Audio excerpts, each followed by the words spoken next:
Good morning, ladies and gentlemen. I am Meadsy69 and welcome back to the channel. And we are here today with a new tank. It is the Loza Sherman.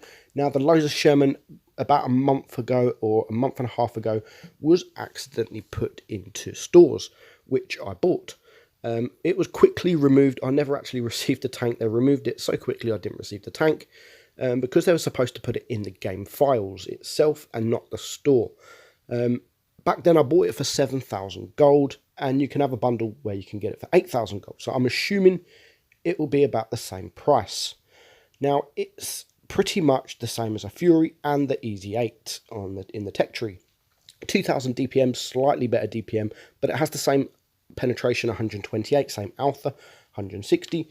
The rate of fire is slightly more, and the reload is slightly less, 4.8 compared to the 4.82.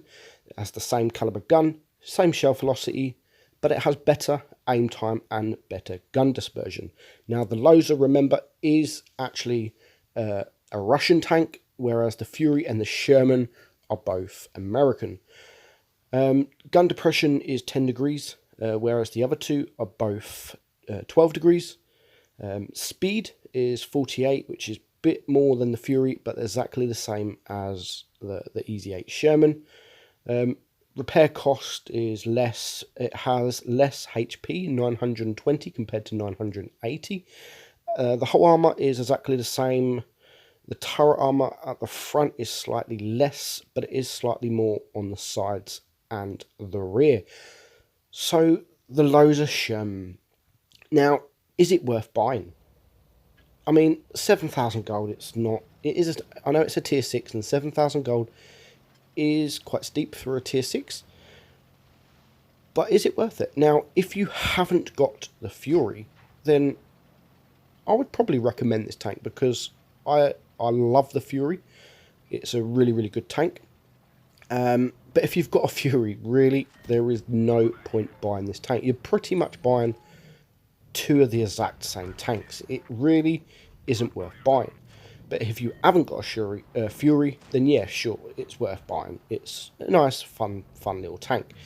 Now, the nemesis of this tank is the tank that is in front of me now, which is the Panzer 4S. It's a very strong tank, and it's got better DPM, better reload. And when you're facing the Panzer 4S, his armor can be very troll, and it's quite hard to penetrate when you are snapshotting. And I do get lucky here. I get shot from behind, but I managed to put him down to a one shot. I am 4 HP, and he is now going to make the error, and I'm going to clear him up. So I'm on 4 HP, and 4 tanks left alive against 6. So at this point, no problem. We are going to win this game. And the KV2 pops out, and I managed to get a high roll into him, taking him for my second kill. So all that's left is a Curio Morning Mini, the VK30, and we're going to stay here. We're going to put that VK on fire, and the KV2 steals the damage, and he takes him out. And then we are going to take out this Curio. I'm not going to get the kill. I'm not going to get much more damage. So we are just going to head on to the next battle. So this battle, I'm with my good friend Paul and a Frozen Destroyer, and he's in a Fury. So if you double up this 2 tanks of this, or this in the Fury, or this in the E8, and you focus fire, you can deal good damage, and you can have really good battles. Now, me and Paul, this battle, we're going to focus fire, and we're going to focus fire really well. And we don't really intend to. It happens, and it happens to be that we start shooting the same tank. So as I push forward to we spot the VK30 down there. I poke forward to take a shot, and Paul pokes forward to take a shot, but he doesn't manage to get him.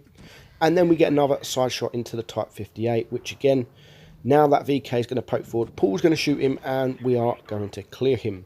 And now the Leopard in front he exposes himself, and me and Paul double tap him for over 300 damage. And then we're going to poke forward, and we're going to double tap the Type 58. Again, almost 300 damage. So already I've done about 800 damage. I think Paul's done around 800 damage, and we're proper focus fired, and we've dealt with the reds that have been around this area. The Leopard here helps us as well. and it clears the way. So now we can just push forward and clear the tanks that are in front of us.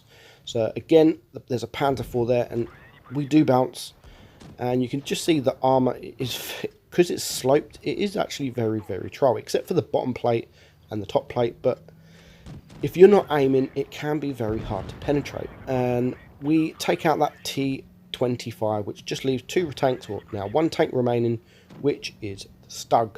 So we're going to poke forward. We're not going to aim. We don't need to aim. And we're going to get a nice shot to clear him for my 3rd and final kill. In that battle on 1500 damage, 83,000 credits. Lovely credit earner. 3 kills, only a 2nd class, 738 XP. So very nice battle with Paul there. Very nice focus firing. And here we're going to go on to our 3rd and final battle. It is a tier 5 battle against tier 7s, just like the Fury in the E8. There is many tier 7s that can just rip you apart, including Type 62 Dragon, Dracula. There's loads of tanks that you do need to be careful of. But in tier 5, it is a lot easier. Now, what I have noticed in this tank is the armor is not great. The armor, you're not going to bounce many shots at all. And I've played this for most of the day. I've probably played it about 20 battles, I think, today, maybe a little bit more. And I could probably count on one hand how many times I've actually bounced. Not a lot. Not a lot at all. So you do need to take that in consideration. You do need to try and get your angles up. Use your gun depression so it just makes your armor a bit more sloped. I would say with the DPM and the rate of fire, it is a frontline tank, especially in tier 5. You do play it frontline, use your DPM, use your rate of fire, and you can take out enemies very, very quickly. Especially if you are, as I've said in the last battle, if you are in a platoon. Now that scavenger we just tore apart, and now we're going to tear apart this the VK that is in front of me. So already not even 2 minutes, a minute and a half down, and there's only 3 tanks left alive, and one of them's going to die very, very soon. I'm going to now push the VK. He did have more hit points than me, but again, with our rate of fire, not a problem. We're going to get a lucky, nice 200 high roll into him, and he's going to miss a shot, puts him down to a 1 shot, well, 2 shots, unless we set him on fire, which is exactly what we do. So now, last alive, which is the ARL, who has been camping at the back all battle. He did get a shot into me. There's his 2nd shot. Again, nice high roll, 173 there. And now he's going to die very quickly. So we finished that battle on 2,100 damage. We did get 2 kills. We didn't cap any bases.